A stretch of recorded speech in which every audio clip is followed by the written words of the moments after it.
thématique qu'on pourrait développer, c'est au niveau de ton intuition. Comment est-ce qu'on peut développer cette intuition? Comment est-ce qu'on peut se connecter à sa mission de vie?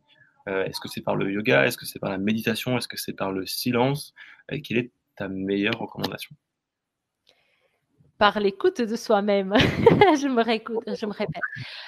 En fait, l'intuition, c'est la petite voix qui est là et qui nous dit depuis qu'on est enfant, qu'est-ce qu'on aime, qu'est-ce qui nous tient à cœur. Moi, je me rappelle dans la formation de Dr. Joshi en Inde, le premier cours, il nous parle de l'âme, Atman.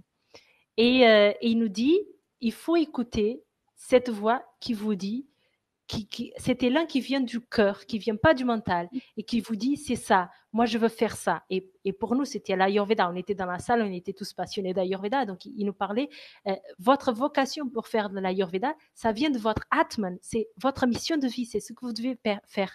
On était tous en train de pleurer. Bon, pas tous. Moi, j'étais en train de pleurer et j'ai vu une autre fille en train de pleurer aussi. Parce que c'est vraiment ça. Il faut écouter cette petite voix. Et si vous ne l'écoutez pas maintenant, rappelez-vous quand vous étiez petit. Quand vous étiez petit, que vous n'aviez pas de contraintes, que vous ne saviez pas ce que c'était le temps, que vous ne saviez pas qu'il y avait les heures de manger, qu'il y avait les heures pour dormir, que vous aviez besoin de dormir tant d'heures par nuit. Vous étiez parfaitement en cohérence avec le moment présent. Et à cet âge-là, quand on est petit, on veut tout faire en fait. On dit, je veux être astronaute, je veux être archéologue, je veux faire. C'est des délires, c'est des délires. Mais Je veux il y faire a des des choses webinaires qui. le dimanche soir. Qu'est-ce qu'elle dit? Je veux faire des webinaires le dimanche soir. Moi, je disais ça quand j'étais petit. Voilà, tu es parfaitement ancré. Et en fait, voilà, il y a cet élan qui vient de dedans. Et ça, c'est notre mission de vie.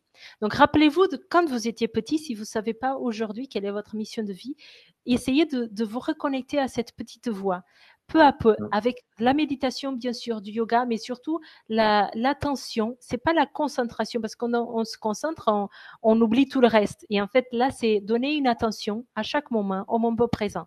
C'est-à-dire, si on n'a pas le temps de méditer, quand on est en train de cuisiner, par exemple, si on coupe une carotte, on met toute notre conscience. Je suis en train de couper ma carotte. Je fais une rondelle après autre rondelle, ok.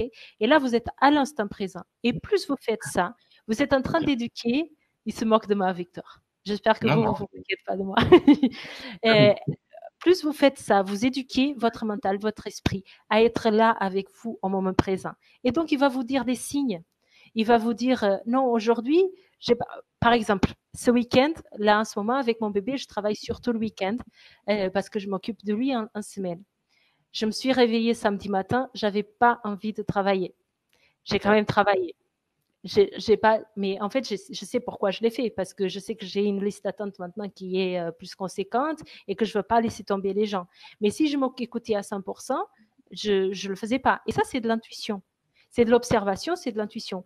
Une chose, c'est l'observation, c'est pas tout à fait la même chose. L'intuition, c'est déjà une voix ou une sensation, une observation qui nous vient sans être quelque chose qu'on remarque dans la vie concrète. Mais ça se développe, c'est le chemin. Le chemin, c'est de l'observation, de l'écoute, et l'intuition, elle se développe petit à petit.